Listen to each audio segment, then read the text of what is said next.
Now we've kind of taken the whole boat apart and kind of cleaned everything up, and it should be looking really good. And Gordy's building a new engine for it, so it should make some good power, good reliable power.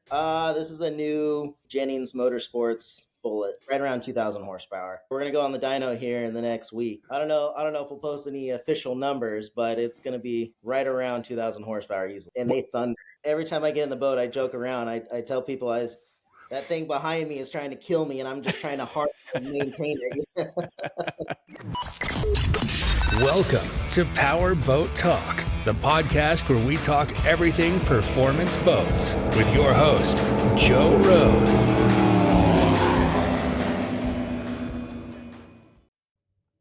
Well, hello and welcome to Powerboat Talk. Today I have with me Mr. Cory Ferguson, who is a K-boat driver, which is pretty cool. There's not a lot of them. So when you get to be one of those, you're a pretty special guy. So Cory's got a long history of water ski racing. He's driven a pro comp boat, a GPS boat, and does some boat work, boat repair, and motor building on the side. So guys got a lot to talk about, I'm sure. So thanks for coming on, Cory. How's it going? It's going really well. Thank you very much for having me.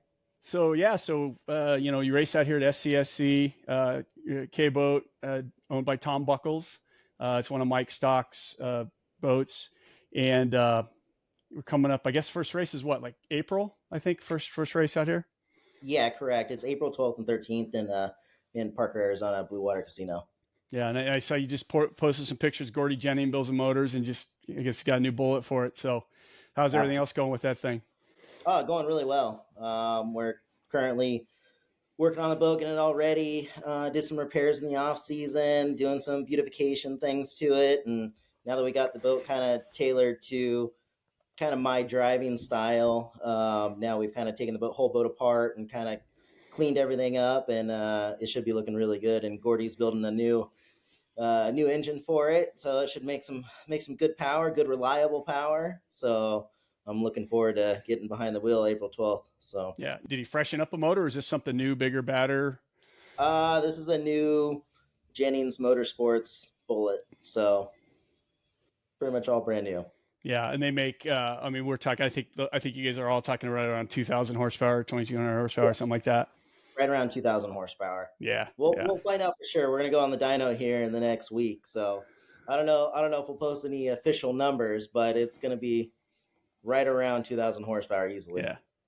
They're beasts. I went out and it was like went to the last Lake Ming race, and just you forget, man, they're just beasts. They're just beasts. The motors are huge. Blowers are huge.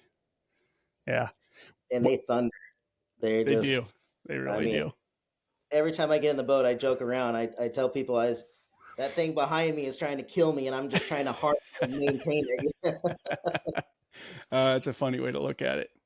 So off-season wise, so obviously you probably inspect everything. I mean, what kind of wear parts on those things? Do you probably change rudders, prop shafts? Do you go, just replace all that stuff, or what's the maintenance like for a year off?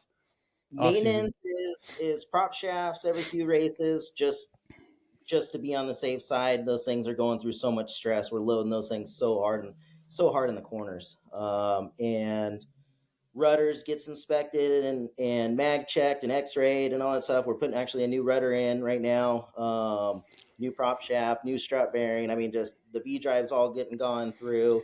Like I said, the whole boat is apart right now, and pretty much every nut and bolt is getting replaced and inspected. And so just inspecting all the stringers and the fiberglass, the hull, it gets a very thorough inspection in the off season, just because of the abuse that we put these things through and how fast we're going. Mm-hmm, mm-hmm. Other than the horsepower, other than the motor, have you guys done any setup changes? Or it's pretty much the same boat?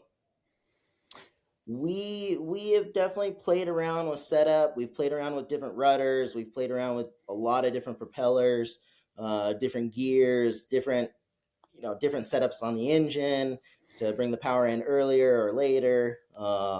Just changed the throttle ratio. Gordy will yell at me for this, but I got a throttle cam on there just to make the transition a little bit easier for me. Coming from a pro stock boat where you drive the thing on the mat all the time, to this, you can't really do that. So yeah.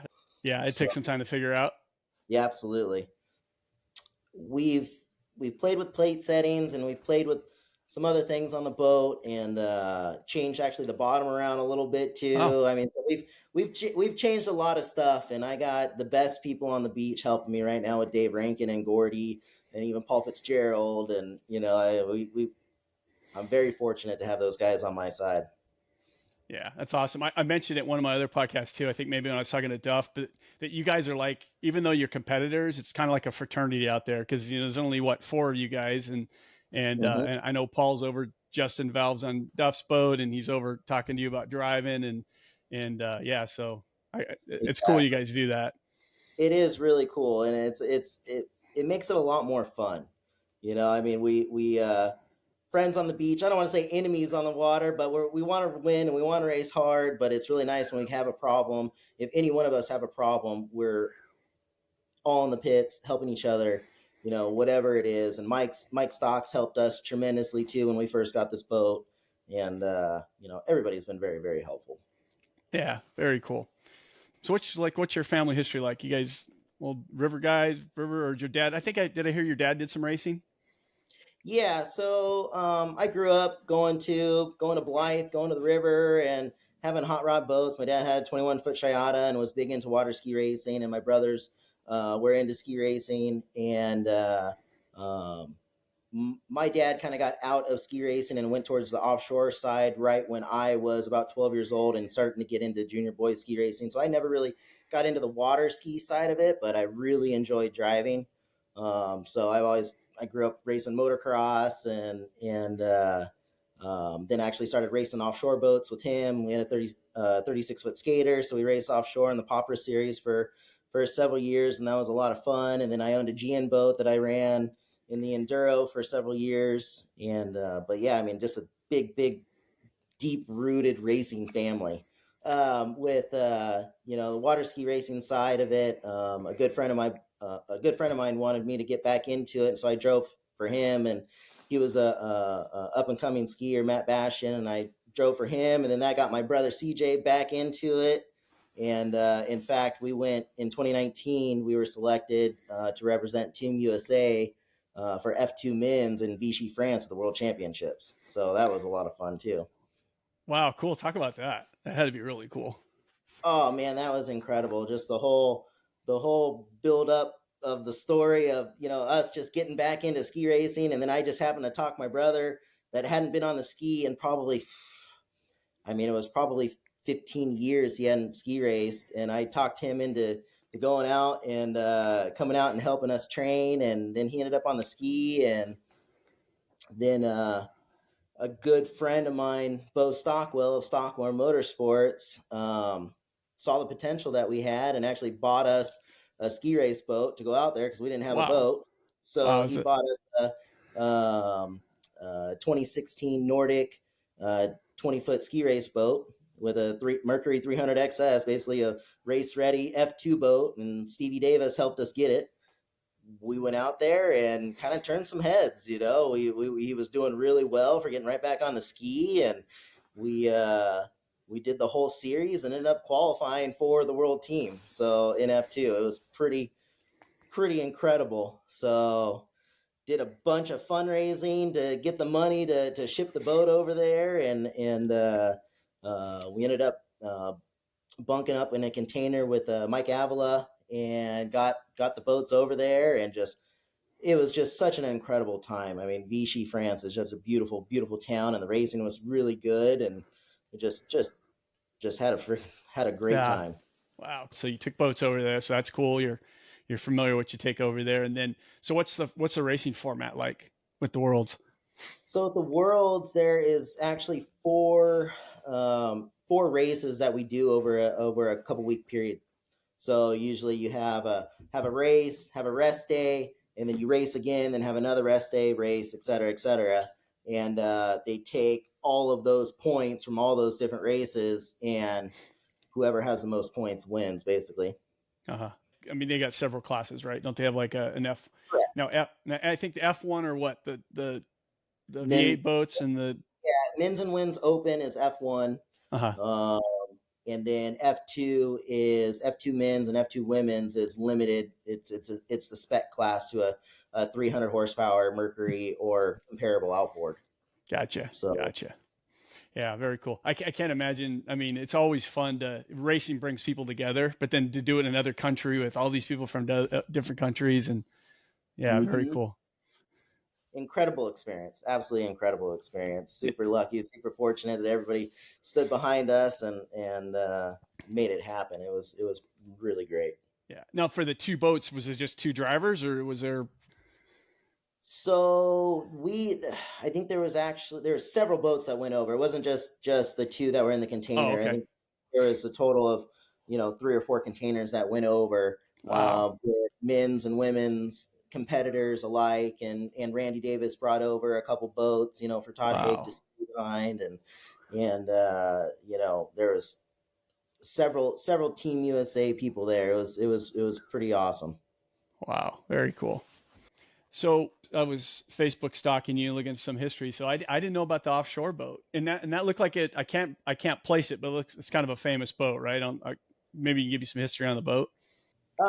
So yeah, Renegade was a 36-foot skater catamaran that was a world championship boat in the mid 90s when Craig, my dad, purchased it. I think he is jogging the memory bank. 96, I think he purchased it, 96, 97, and it was originally utterly fantastic, I believe is what it used to be. It was a modified boat. Ran on the East Coast, and so, but no, it was a very well-known boat, put together really well. He won several world championships with it and all that stuff in the late 90s, and then I started racing with him in the mid 2000s for about 4 or 5 years. And it was a very successful boat. Very successful boat. Dude, how old? You're like a young pup then, right? Well, you're a young pup now. A lot of people think that, but yeah, I was, I guess, late 20s doing that. Okay. Yep. But yeah, I'm 39 now, so I'm not as young. You're 39? Okay, you're older than I thought. No, you look younger. Yeah, I'm blessed with my mom's genes of the young baby face. So okay. I thought you were younger. So okay, cool. How was that experience? Because you probably had ridden the boat other times, right? Or did you just get stuck in it one day? I honestly rode in it one time before that, and then kind of we went. God, I think Oceanside was the first time I was in the boat, and it was rough and all that stuff. Big water down in Oceanside usually, and like, what the heck am I doing? But this is a lot of fun. But just kind of got thrown into it. Like, I honestly, like most of my boat racing career, I've kind of just gotten thrown into the lion's den, so to say, and it's sink or swim. Either you figure it out or you done. So, But I mean, were you bugging him to get in the boat, or was it just one of those days? Yeah. Okay. Yeah. Oh, and he made me wait a long time. But that day was worth it. So very cool. That'd be fun. But yeah, offshore racing. Yeah, offshore racing is one of those things where, man, I was talking to I have a buddy that off-road races cars, and he's like, I thought that was crazy until I went for a ride in an offshore boat one time with a guy hauling ass, and it was like just crazy. Yep, no suspension. Yeah. So then tell me about the GN boat too. That thing looked cool, but I didn't recognize the brand. It was what kind of boat was it? It was a Conquest GN. It was a 1974 Conquest GN. So, and I may get the history wrong, but it kind of came. I think it was a Howard GN that was Splash, and then it would turn into a Conquest, and then the Conquest turned into a Palm, which is kind of similar to what Bob Teague's boat was, his GN boat. So everybody was splashing boats back then. So it's a mutt, so to say, right. But it was great handling boat. I missed that boat. That boat was such a fun boat. I raced the Enduro a couple times, and then life changes, sold the boat, buy a house. So, but you gotta do what you gotta do. Yeah, well, I'm sure nobody that's listening to this has ever heard that before. Right? Yeah, but no, it was cool, and it actually looks like a Howard. It looks like one of the older Howards. But when you said a Conquest, because I mean, Conquest was kind of more from Sleek Craft. I think they changed. I don't know the history either, but I don't think it was like a sale. I think it was more like changed the name to Dodge bankruptcy kind of thing. I could be wrong, but anyhow, so I didn't. But I'd never seen a Conquest. Yeah, Yeah, I sounds mean, like pretty much. Other than 2 or 3 guys out here, that's pretty much they've all done that. But yeah, right. that was cool. So that was kind of your first gig into circle racing then, huh? Yeah, it was, and had a ton of fun. Spent way too much of my own money, and really learned a lot about V drives and setting it up. And at the time, I was actually working for Bob Teague at T Custom Marine, and he helped me Oh, I out a didn't know lot. that. Yeah, he helped me out a lot with that boat, and kind of learning how to set it up and drive it and all that stuff. So that was very helpful. And then shortly after I sold that, was at a Christmas party of my wife's basically second dad, and he had a double eagle flat bottom sitting out there that he had just restored and everything else. And after a couple glasses of liquid courage, I went up to him and I told him, I said, I'd really like to drive your boat, and honestly, that's how I started racing flat bottoms, was just from that conversation. And Jim Mobley gave me a big chance, and honestly, I wouldn't be here where I am today without him. So That's the guy you're talking about that had the flat bottom. Yep. So Jim Mobley helped me out tremendously. So he, like I said, he believed in me, and I worked on the boat, let me drive it, and we were very, very, very successful. I still work on all of his boats and still going to drive for him eventually. So when he had it, it was a race boat, or so he found it, restored it, and had somebody else drive it for a couple races. okay. And then they were having some bugs, and from that Christmas party, I told him I wanted to drive the boat, and he's like, well, we're going to the Billy B show, and if you want to tow it up there, you can drive it at the Billy B show and let me know what you think of the boat and everything else. So I told my wife Carly, I said, well, we're towing this boat. I don't care what we're doing. We're getting this thing there. Got it up there, and the thing was just super ill handling, and the plates were all out of whack and all this stuff. And Dave Rankin happened to be there, and I've known Dave basically my entire life. And I grabbed him and said, hey, can you look at these plates for me and all that stuff? So he got under there and started adjusting the plates, all that stuff, went out there, and the thing hauled butt. So the rest is kind of history with Jimmy and Dave and I, and it was a really, really, really fun experience, and just kind of right place, right time scenario. Yeah. Wow. That's awesome. So what kind of history did Jim know? I mean, he wasn't just like this crazy guy at my party. I mean, did he know you drove the GN boat, or? Oh, he knew I drove the GN boat, and knew I came from racing and worked at Teague and through offshore stuff. Like, he knew who I was, and he was big into ski, is still very big into ski racing and all that stuff, and kind of knew the Ferguson name through that and all that stuff. And he kind of was he was already looking for somebody to drive the boat, and kind of just gave me a chance, but he just didn't throw me in there not knowing who I was or anything like that. And him and I made a deal where I would work on the boat. I would do everything on the boat, set up, maintenance, everything on the boat, and then I could drive it. Wow. So right out of the gate, you guys knew you were going racing? Yes, that was the plan. As soon as we were at the Billy B show, and I think this was 2017, as soon as that weekend happened, he's like, well, March, the Spring Classic is next month. You want to drive the boat and race it? I was like, absolutely. Put my name on the side. I'm ready. Wow. Pinch yourself on that one, right? Oh, totally. It just, like I said, it just was a kind of a perfect storm, right place, right time scenario, and I'm forever grateful. Okay, so now I know about this much about Jim. So why don't you but I've been selling him parts like literally for 25 years. Because he has a company called Market Equipment Research, I think, or Repair or something. Yeah. Market Equipment Repair. Yep. Yeah. So when I was at Eddie and Rex, we were big on making sure that we sold dealers. They were a boat dealer. And I'll bet you, I don't know if Jim remembers, but I bet I had 2 or 3 conversations with him. Like, are you sure you're like a boat dealer? And he's like, dude, every time you do this, and I am. And so anyhow, so I know very little about him. Why don't you tell him, because it seems like he's got a lot going on. He does. He always has so much going on. Man, I hope I don't get this wrong, but he originally had a body shop. His dad, I'm sorry, let me take a step back. His dad started market equipment repair. And so he worked at market equipment repair off and on, and then started his own kind of body shop, hobby repair shop, all that stuff.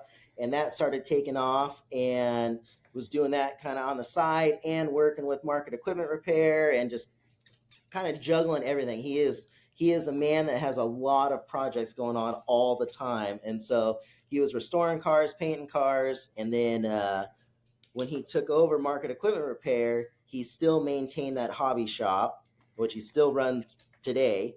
And he was big into water ski racing with a 21-foot Toyota. So they would do a bunch of water ski racing with the NWSRA and all that stuff all through the 90s and I believe early 2000s.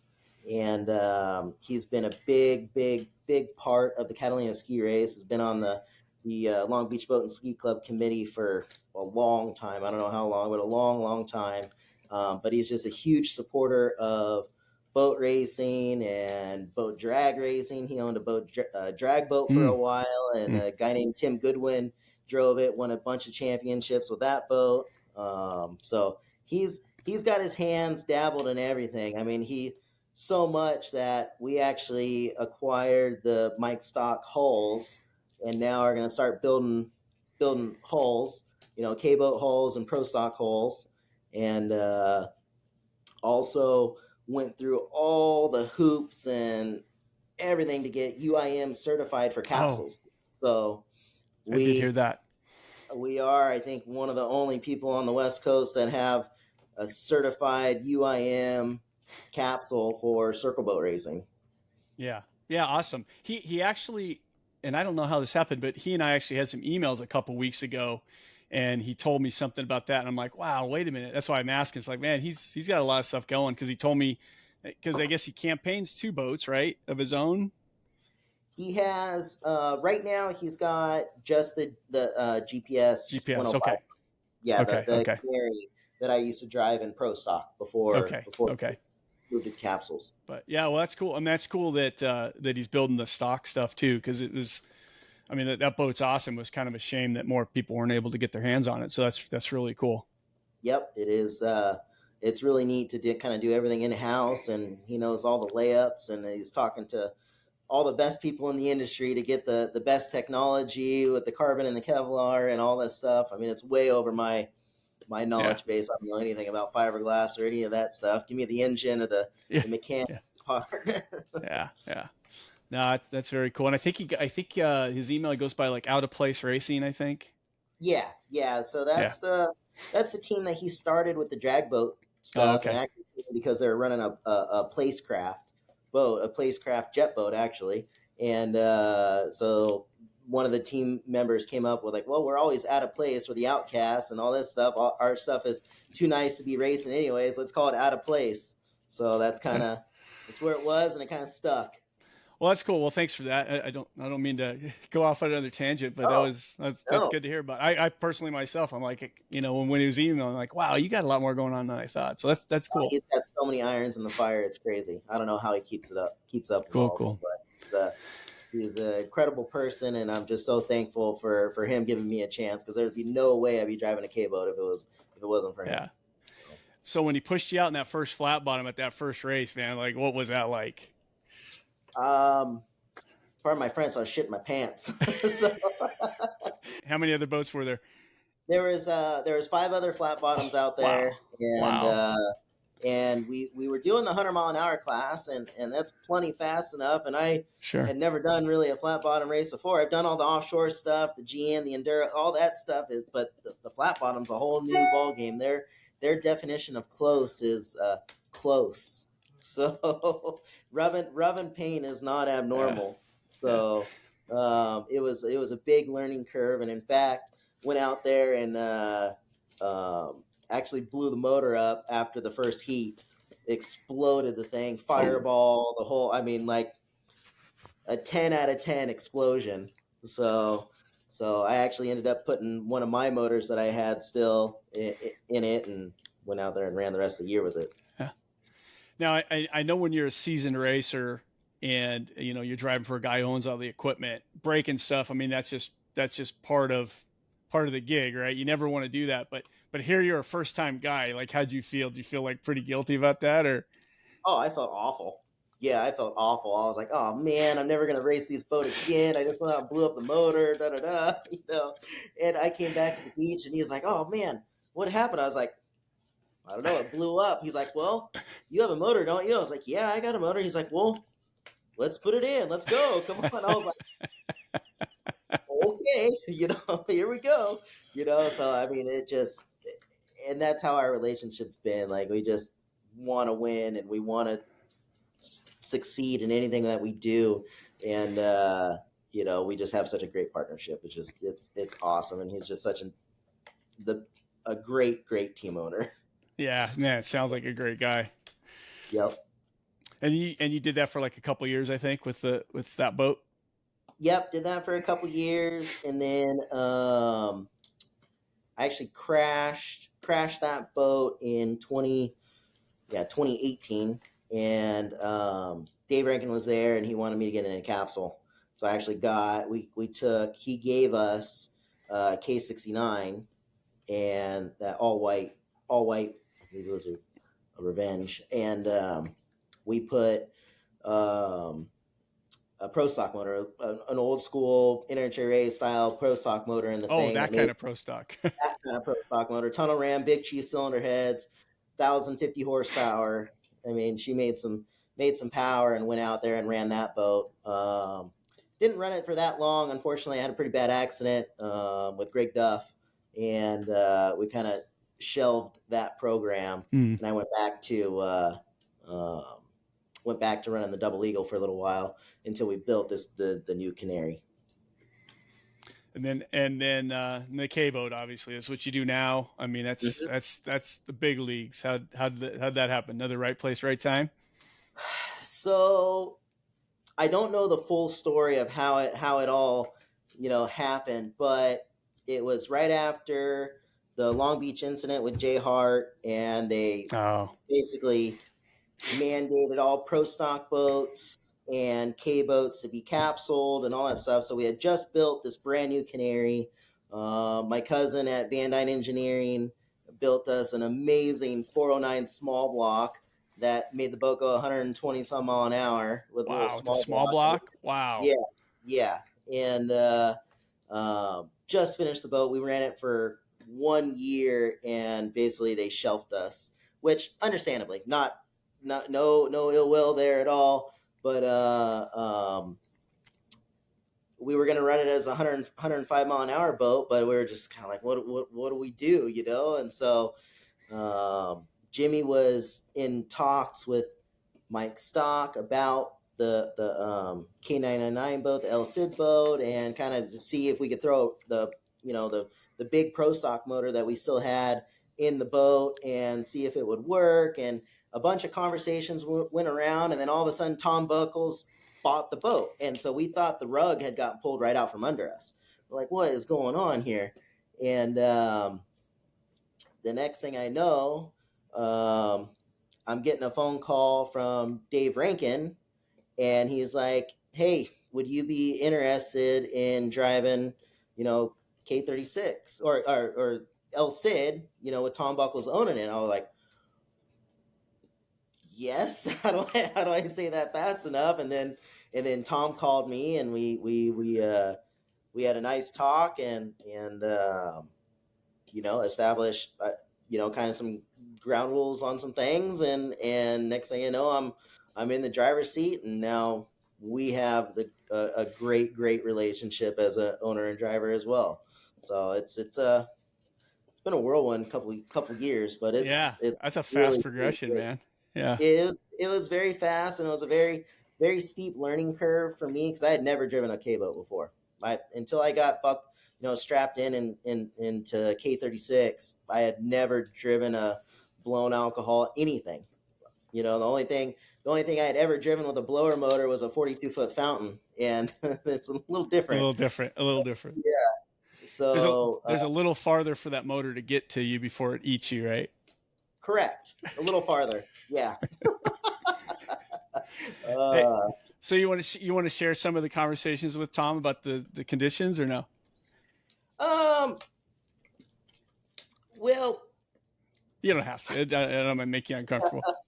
yeah, it was. I mean, I don't know. No, I mean, do you have those conversations like take care of my shit? Like I want you to win, but take care of the boat. I mean, what's? I'm no, just we've never curious. had that kind of conversations. We had a lot of kind of logistics conversations and things like that. I came, coming from Jimmy, where I handled everything, all the logistics from the hotel room and food to race fuel to the boat prep. I mean, pretty much everything I handled with Jimmy, and so I kind of proposed that, and Tom being a very successful business owner and everything else, he likes his hands in everything. And so in the beginning, we had a little rough go on that, but we ironed those out professionally and respectfully, and we now have one of the best relationships on the beach. So Yeah. And when I was at Ming, I think you guys broke a lifter or something at the end. mm-hmm.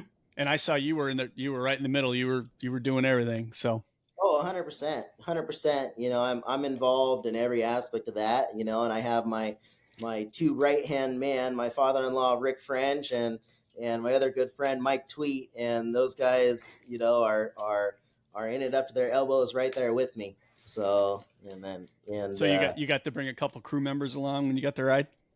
yep, exactly. And it's kind of what I told Tom. I was like, I don't just come with one person, just a driver. I have my team and my go-to guys, and they kind of have to be there with me. So, which I'm comfortable with them. And Rick, my father-in-law, straps me in every single race, makes sure everything's hooked up right, all that stuff. We have our routine. We've been doing it, and wouldn't have it any other way. And Tom agrees now. He totally understands that. Yeah, very cool. Yep. So then what was it like, man, getting in that thing? And I mean, did you ever, the first time you sat in it and the motor ran, did you ever think, oh crap, what am I doing? Or was it always comfortable? Yeah. Especially when a I lot of had the old crap. Yeah, a lot of the old crap. And, I'm looking out the window and seeing my 2-year-old daughter on the beach, getting held by my wife. I'm going, here we go. What am I doing? But, as soon as the helmet's on and the lid's closed, you don't think about anything else. And went out there and ran the boat, and it drove unlike anything I had ever driven in my entire life. And I could not get a handle on it whatsoever. Oh, really? Yep. I mean, I was misdriving the boat so bad. It was bow steering and doing all this stuff. People were running off from the river bank, thinking I was going to come on the shore. And it was a sight to see. And I hate looking at the videos, but the more I drove it, the more I kind of got the hang of it. With that bottom design is unlike any other flat bottom, and it needs to be driven a certain way, just like a NASCAR is driven completely different than a Formula One car. I just needed to be driven a very, very specific way, and took me a few laps to figure it out. But once I got it down, and her and I started talking together, we've had a very good relationship so far, and I'm still learning. We're still tweaking, and I'm still rubbing on her and all that stuff. But it's coming really well, and we've gone leaps and bounds since when we started. So it's a lot of fun, and a lot of it's driver setup, driver changes. For me, I like a boat handling a certain way, and getting me comfortable in that boat has been the big thing. So is it a lot about, where the plate's at, how loose you run it? I mean, what's the stuff you had to get comfortable with? Getting the feel of the boat, looking through the capsule is probably the biggest thing. How we're laid down quite a bit, so you're kind of looking through your feet almost. So getting the feel of the boat, getting where the ergonomics of my feet and where my hands were, just getting the boat set up, getting the cockpit set up for me, and then adjusting the plates where I like them. I like to run the boat a little free, Gordy doesn't like it very much, but that's okay. The boat's happy, and I'm happy with it a little bit loose, and so getting kind of used to that, getting my bearings on the boat, and getting used to having 2,000 horsepower at a flip of a switch was a big change. So, Do you remember the but first time? Are you on the floor like a lot, or is that rare? now we're on the mat as soon as it Really? comes out of the Wow. corner. Yeah, Wow. as soon as it comes out of the corner, I'm on the floor. So if the boat's got a good set coming out of the corner, it's to the mat and hold on, and then it's full throttle until I start giving it plate and slowing the boat down. Then it comes off just a little bit and start powering through the corner. Then it's full throttle again. So it's taken a lot to get used to it, but these boats love horsepower and they love to be driven hard like that. And you can't drive these boats slow. They do not like it. I don't know if you pay attention on the warm-up laps and on the boat, on the warm-up laps when we're doing 60, 70 miles an hour, the boat's hopping and kind of doing all this stuff and whatever. It wants to go fast. But as soon as you pour on the power and go, it just sits on its tail and goes.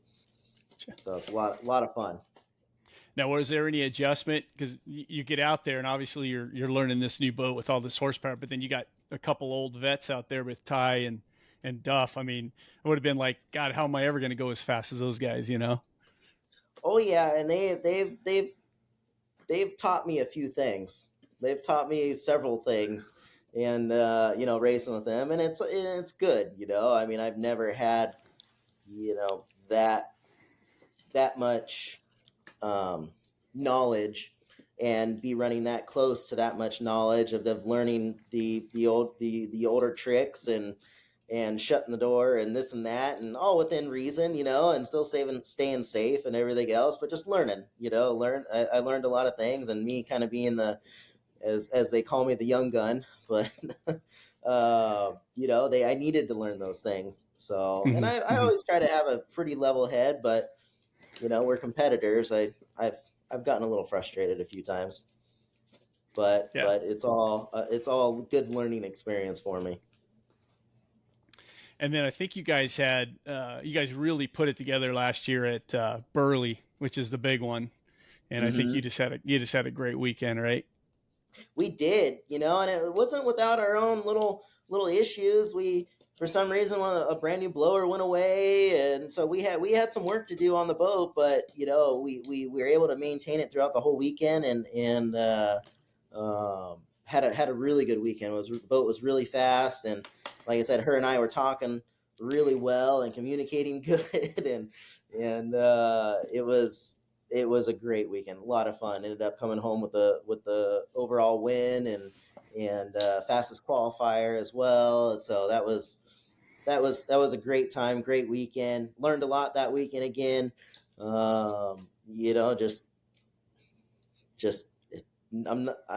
I haven't stopped learning. I don't think I'll ever stop learning with these boats, and I think once you stop learning with them, that's when it's time to hang it up. Yeah. Yeah. And you guys, I mean, do you get test time with the boat, or you pretty much just the races is the only test time, or? We get test time every morning for the race. Yeah. So we'll go out there. But just at the races though, you don't go out when it's not a race weekend. No, I won't go out in the boat without rescue. Right. So just being in the capsule and all that stuff, I won't go out in the boat. We don't have a dedicated test time or test date or anything else like that. There's been some talks of renting Lake Ming and renting the rescue crew for a day and going out there and doing some testing, but just something that hasn't happened just yet. But yeah, I won't get in the capsule boat without the rescue crew. Yeah, I used to test the open boat all the time in Parker, Arizona. I used to go out there and test the Canary and the pro stock and all that stuff. We also go run the thing around all the time, but just with the capsule, I won't do that. Yeah. So slated for a full schedule next year, every race, Burley, the whole bit. Yep, every single race we'll be there, and I hope there's some additional ones now that SCSC is kind of linked back up with APBA. So I'm looking forward to some additional races as well.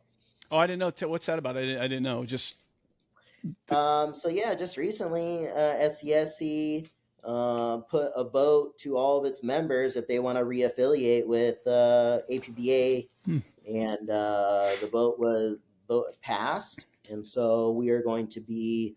I don't know the exact correct terminology, but we are going to be under the SCS, or I'm sorry, under the APBA umbrella, but not fully like an APBA event. We're a sanctioned. I guess we're sanctioned by Sanctioned APBA. club, but maybe not sanctioned events. Or Exactly. okay. We're a sanctioning club, so it's still SCSC series, under APBA. Mm-hmm.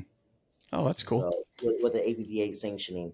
So I think there's talks about going fully to APBA, but a couple years down the road, that's just the talks. I think this is the first step of getting back into APBA. Mm-hmm.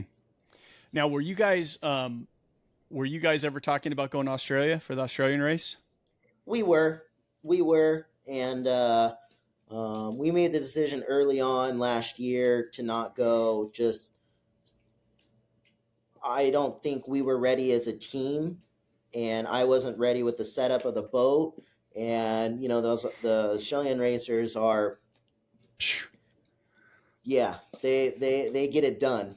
And I wanted to go over there with our A game, have the boat set up correct, have everything ready, have our spare motors, and have everything ready to go, and show up prepared. I didn't want us to spend a bunch of money to go over there and look like a bunch of Yankees, as they call us. Yeah. You certainly don't want to go over there and be trying to find shops to help you put motors together. And the way those guys race, I just had Chris Palmer. Yeah, I interviewed Chris Palmer, and so I looked into that stuff a little bit more. And if you have everything right, you still got to go over there because their courses are shorter, they're tighter. It's kind of a different style of racing. So you'd have you need to be focused on going over there and figuring out how to race those courses and messing with boat setup. Absolutely, and Tom and I got together and talked about it, and just made that team decision that let's wait it'll be 2 years, but yeah, let's wait 2 years and we'll go over there, ready to go. We all wanted to go really, really bad, but it wasn't the smart decision. Yeah. I mean, it's got to be an expensive ticket, and like you said, it's just a lot of stuff can go wrong, and a lot of I get it. Mm-hmm. I get it. So, but hopefully the next time it comes around, some of you guys will be back there. That'd be cool. Oh yeah, I'd love to be, and I know there's already talks about us going over there when they have it again. So I know it's definitely something on the radar for us. Well, cool. Thanks for telling us about that. And then you and I got talking this year because you did the Parker Enduro, and is that Stockwell's outboard that you did it with? No, actually, Brian Yetter, another friend of mine, owns that boat. Very, very similar boat. Little different, but very, very similar. And same thing, ski race boat, but he's got the 300R 4-stroke on it. That had he upgraded the computer system on it, did a bunch of upgrades to it, and had Dave Heffel of Desert Performance tune the thing, and was making some really good power, and had a mechanical failure actually before 2 years ago in Enduro, and so we ended up not being able to race it. So I rebuilt the motor last year. Brian and I built the motor, and then Dave tuned it. We went out there and we ran really well. You guys were that boat's fast, man. You guys are right there the whole race. Yeah, the boat was really fast, and we really were trying to be a little faster and contend with Stoker and Nordic. So we'll see what we have for them for this October, but we're that's what we're gunning for. That's what we're trying to do, and do it in a ski race boat. So we'll see. The boat will do. I mean, the boat's been 105, I believe, or 106, and but we just got to get it in race trim going that fast. It looks good, man. I remember watching the first turn or the first lap, and you guys, doesn't look like the old outboards, man. I mean, it just, man. Yep, they're a lot of fun to drive, and I've gotten a lot shit from from other V-Drive guys of me driving this outboard, but you got to drive these boats. You can't hang them out and just sit back there and have a cocktail. You gotta really drive these boats, and they're a lot of fun. And when I first started ski racing, I joked around. I was like, I've never worked harder in my life to do 85 Really? miles an hour. Yeah, to do 85 miles an hour. I've never worked harder in my life in a boat to go that fast. I mean, you're really driving them, but when you get the hang of them, they're a ton of fun to drive because you're basically driving them on a 1.5 foot pad on the back of the boat. So you're flicking the boat around, skipping it, and everything else to keep that thing on the pad and going fast. So it's it takes some effort. Yeah. Well, it sure look good. So that's cool. You guys are doing it again. Good for you. Are you now? How about ski racing? You gonna do more ski racing stuff this year? I think some's on the radar. I haven't really pursued much of it.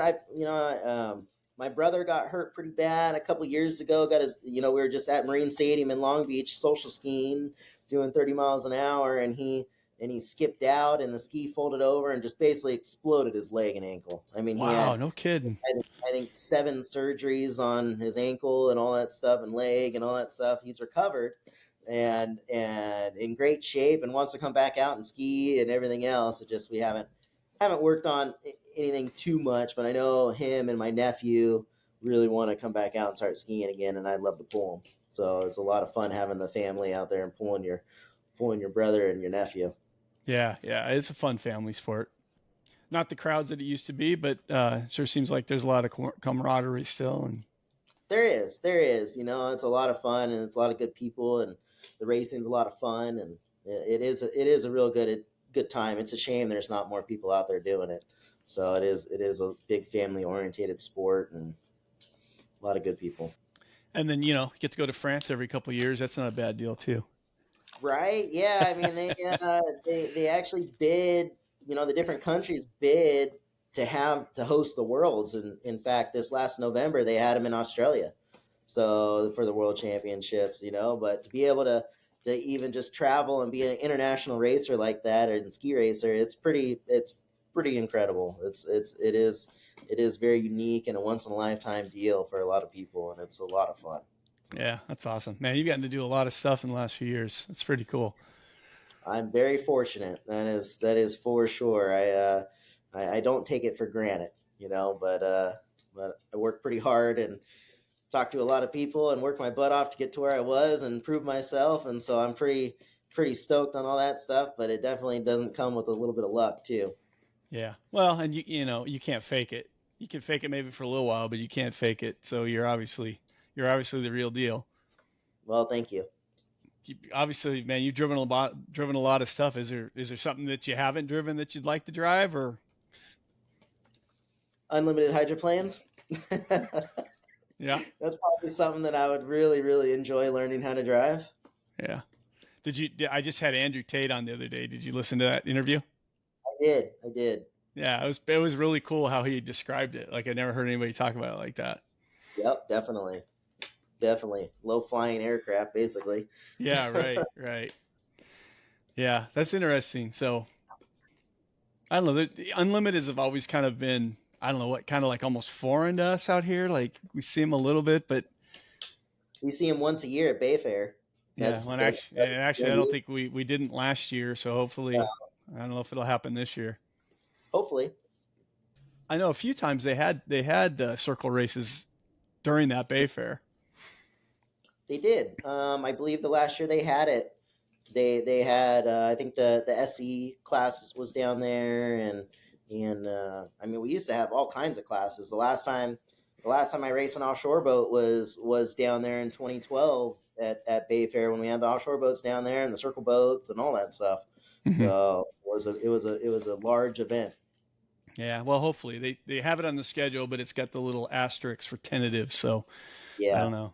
But I mean, man, I can't imagine what it takes to put on an SCSE race at Lake Ming, insurance wise and all that. So can you imagine that unlimited race is just, I don't know how they pull it off.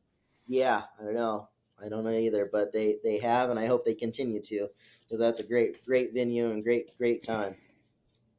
So is there a driver that you've kind of looked up to growing up, or do you have that guy that you always wanted to be like, or? Um, well, I mean, Dave Rankin was probably the number one for a long time, and when he stopped racing, it was Ty Newton. You know, and he's still somebody that I look up to and learn from, and I still kind of pinch myself that I'm able to race next to him and compete with him and all that stuff. But I would definitely say he's somebody that I've watched countless hours on YouTube of Yeah. watching him drive and trying to learn from that, and how to go fast around the corners and what he's doing with the plates and all that stuff. Just countless hours trying to learn. Yeah. And it's, I would say he's probably the number one circle boat guy that I've Yeah. looked up to. So you can pick up that stuff from YouTube? I mean, you can actually see how he's doing stuff on YouTube? When you watch a video over about 1,000,000 times, Yeah. you can pick up the details. Yeah.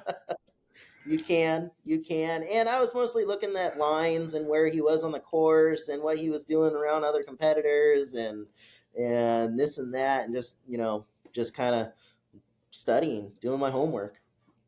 Yeah. Oh, good deal. Good deal. I don't know. You don't think about that with boat racing, but I mean, obviously they do it in every other sport. They analyze the crap out of everything. Yep. And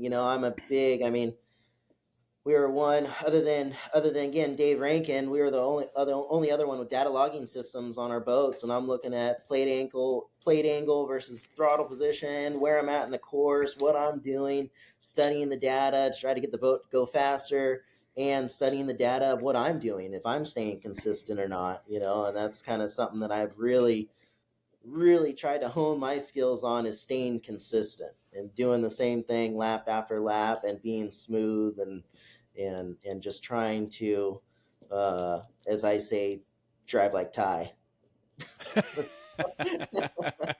Do you say that to him? No, he's gonna listen to the podcast. He's never heard me say that. So I didn't realize with the data, I thought basically just thought it was looking at computers. So it looks at plate angle, probably looks at what, prop shaft speed, drive shaft speed, and wow. Yep. Yeah, we're looking at prop slip, live data on prop slip, and yeah, we have travel sensors on our plates and obviously throttle position, and then on top of your normal engine management sensors, oil pressure, temps, and all that stuff. But really on the setup side, it's mostly plate and throttle position and G forces and stuff like that. Wow, that's interesting. And does it plot? Can you look at the laps because I think I heard like on NASCAR, or maybe one of the offshore guys was telling me that it'll plot the lap so you can see where your Correct. line was on each course, and it'll overlay the laps to kind of see which way got you around faster. And yep, exactly. How quickly the boat's accelerating off the corner and in time, so when we're doing prop testing, we're actually looking, okay, it's not just seat of the pants and top speed. We're actually looking at, okay, well, how fast was it to 140?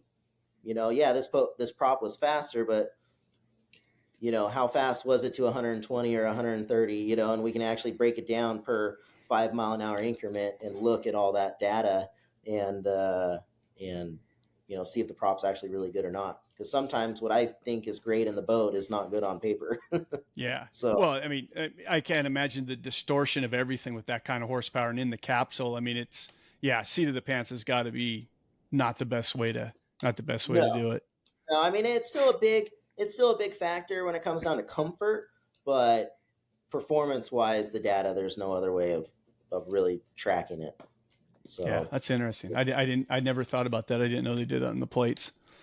Mm-hmm. And then does Dave talk to you during the race? Is he the guy, kind of your spotter guy? Yeah. Yep. He's telling me where to go and stand on it. And does he ever yell at you? Dave's a pretty monotone guy. I was kidding. But he's gotten vocal, so I like that. So, yep. It's again, it's so hard to tell in the capsule with so much noise and everything else. I mean, even with the earbuds in and all that stuff, it's still very, very loud, and the harmonics and everything else. I mean, I can hear him clearly, but I don't know if he's, talking normal or yelling. So, which is a good thing. Very cool. Very Yeah. cool. And then, but are you always just going to stay driving the one boat, or if Jim, did you say you were going to think about bringing the old boat out, or?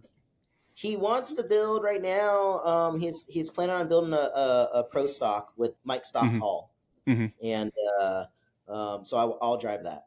So you'll be back to two boats again. Yeah, yeah. So I'll drive the pro stock and the K when he comes out with that. Yeah, cool. But I won't go back and forth between an open boat and a capsule boat.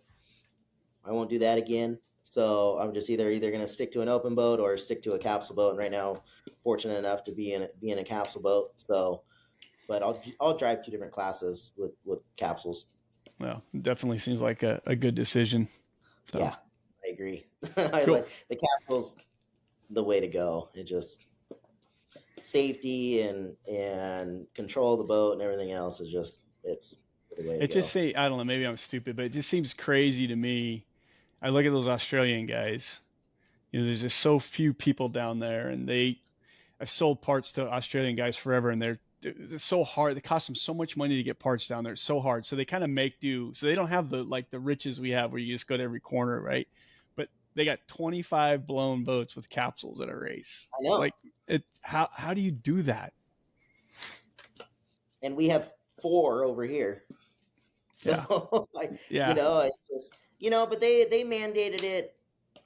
I mean, God, I think that's going 12 years ago or something like that. I can't remember when they stopped racing for a year and told everybody they're going to capsules. Yeah. So so they've had a lot more time of R&D on these boats and getting them all dialed in and getting the costs. I don't want to say down, but just figuring out the costs of the boats and everything else, getting more out there, and it's awesome. I mean, I can't wait to go race over there and race with 40 other blown boats, and having all the different heats and everything else. It's going to be. Yeah, it's fun. I watched the live stream of it in a couple weekends, and it's really cool, really cool. Mm-hmm. So, but it'd be really cool if there was an American guy in the middle of it too. Oh, sure, absolutely. I hope there's 3 of us over there. So yeah. So why don't you tell me something that people would find very interesting about you, or people would be surprised to hear that you do or like, or a hobby, or.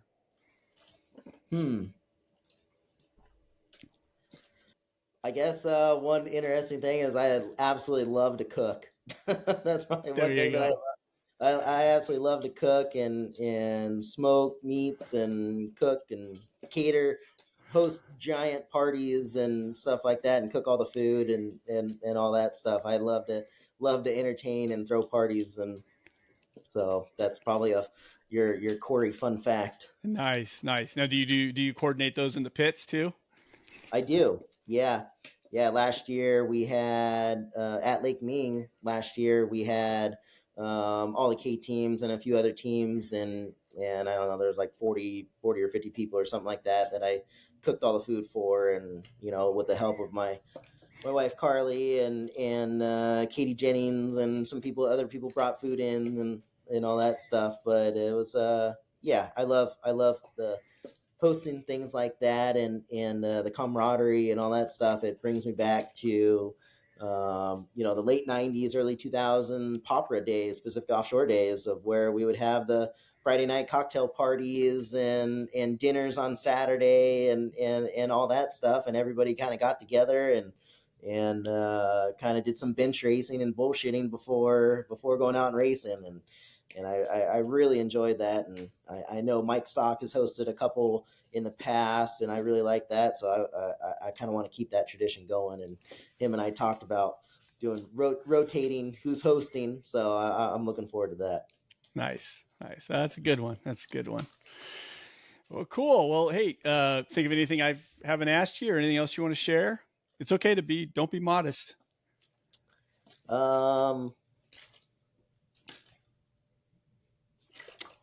I can't think of anything right now. I'm on the spot. All right. Well, cool. I'm glad we finally got together. We've been kind of DMing, and I know we talked after the Enduro a little bit. So thanks for coming on. I appreciate it. It's very, very cool to hear about that stuff. No problem. Thank you very much for inviting me on the show. I've listened to almost every episode. And oh, cool. Thank you. definitely entertaining. So I'm very fortunate to be on it. Thank you. Well, I appreciate that. And, yeah, keep spreading the word. It's fun. So and guys like you make it really fun. So we'll be keeping our eyes out. I watch those things every race, and yeah. So hopefully I get to at least one this year, and we'll connect. So yeah, definitely. I hope you do as well, and don't be a stranger. All right, thanks, man. Appreciate it. Thank you, Joe. And wow, we've been on here for an hour. That's pretty good. It goes fast when you're having fun. Time flies when you're having fun. It went fast, that's for sure. Yeah, I love, you probably heard me say this. I mean, I do this because I like it. I like to hear about it. Like, I love the tech part. So I remember Mike, when I was in Duff's, they were showing me that they had the telemetry and the throttle stop and stuff, but I didn't even think about it, having it on the plate. That's really cool. Yep. I probably just gave some secrets away, but that's all right. Now, do you guys have the cool spline plate and everything that I think Mike does that on every boat, right? Those things are bitching. Yeah, God. Yeah. We have everything that Mike has done on that boat, all the titanium hardware, spline stuff, all that stuff, and it's pretty cool. It's really cool, with what Mike has brought to the table with these boats and how he's designed them and everything else. It is really, really, really neat. So, yeah, that's really cool. Like I said, I'm glad he's letting, because it was really, when I talked to Duff, the first time I talked to Duff and he was telling me about him, I'm like, okay, cool. Like, everybody gets a safe boat. No, Mike doesn't want to sell them to anybody.